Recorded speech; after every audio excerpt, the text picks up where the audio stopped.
Hi hello எல்லாருக்கும் வணக்கம். நான் உங்கள் மகா. இன்றைக்கி நம்ம ஹேர் கண்டிஷ்னர் எப்படி ப்ரிப்பேர் பண்ணுறது அப்படிங்கிறத பற்றி தான் பார்க்க போகிறோம். ஹேர் வாஷ்க்கு அப்புறம் கண்டிப்பாக கண்டிஷ்னர் அப்ளை பண்ணணும். கண்டிஷ்னர் எதுக்காக அப்ளை பண்ணுறோம் அப்படின்னா, ஹேர் நல்லா சாஃப்ட் அண்ட் சைனியாக இருக்கிறதுக்காகவும் ஹேரை டேமேஜ் ஆகாமல் பாதுகாத்துக்கிறதுக்காகவும் நம்ம கண்டிஷ்னர்ஸ் யூஸ் பண்ணுறோம்.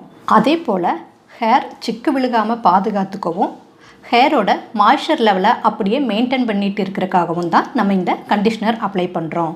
அந்த கண்டிஷ்னரை நம்ம எப்படி நேச்சுரலாக ப்ரிப்பேர் பண்ணலாம் அப்படிங்கிறத பற்றி தான் நம்ம இப்போ பார்க்கலாம். அதுக்கு முன்னாடி இது வரைக்கும் நீங்கள் எங்களோட சேனலை சப்ஸ்கிரைப் பண்ணலையா, இமீடியட்டாக சப்ஸ்கிரைப் பண்ணி பக்கத்தில் பெல் ஐக்கான் இருக்கும், அதை கிளிக் பண்ணுங்கள். இப்போ நம்ம வீடியோக்குள்ளே போயிடலாம். 2 பனானா எடுத்து வச்சுருக்குறோம். நம்ம எடுத்து வச்சுருக்கிற பனானாவை மிக்சியில் போட்டு அடிச்சுக்கணும்.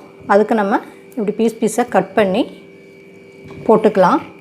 2 பனானாவும் கட் பண்ணி போட்டுக்கலாம். இது கூட 1 ஸ்பூன் ஆலிவ் ஆயில் ஊற்றிக்கிறேன்.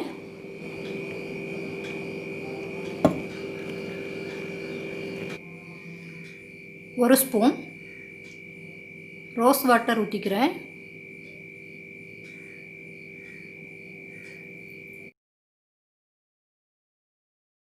ஒரு ஸ்பூன் ஹனி ஊற்றிக்கிறேன். இதெல்லாம் சேர்த்து அரைச்சி எடுத்துக்கலாம். இந்த அளவுக்கு அரைச்சி எடுத்துக்கோங்க. இதை உங்களோட ஃபுல் ஹேருக்கும் அப்ளை பண்ணிவிட்டு ஒரு 1/2 hour விட்டுட்டு அதுக்கப்புறம் ஹேர் வாஷ் பண்ணிக்கோங்க. உங்களோட ஹேருக்கு நல்ல கண்டிஷ்னராக இருக்கும். கெமிக்கல் கண்டிஷ்னர் வாங்கி யூஸ் பண்ணிங்கன்னா ஹேர் ஃபால் ஆகும். ஆனால் இந்த மாதிரி நேச்சுரல் இன்க்ரீடியன்ட்ஸ் யூஸ் பண்ணி ஒரு கண்டிஷ்னர் தயாரித்து போட்டிங்கன்னா கண்டிப்பாக ஹேர் ஃபால் ஆகாது. இதை நீங்கள் வீட்டிலையே ட்ரை பண்ணி பாருங்கள். இந்த மாதிரி கண்டிஷ்னர் நீங்கள் வீட்டிலையே ப்ரிப்பேர் பண்ணி வீக்லி ஒன்ஸ் அப்ளை பண்ணிகிட்டே வாங்க. ஹேர் ரொம்ப நல்லாயிருக்கும். கெமிக்கல் கண்டிஷ்னர் வாங்கி அப்ளை பண்ணி ஹேர் ஃபால் ஆகிறத விட இந்த மாதிரி நேச்சுரலான கண்டிஷ்னர்ஸ் நம்ம வீட்டிலையே ப்ரிப்பேர் பண்ணி அப்ளை பண்ணிகிட்டே வந்தால் ஹேர் ரொம்ப நல்லாயிருக்கும். நீங்கள் ட்ரை பண்ணி பாருங்கள். ட்ரை பண்ணி பார்த்துட்டு ரிசல்ட் எப்படி இருக்குன்னு சொல்லுங்கள். ஓகேவா? Thank you so much. Bye by.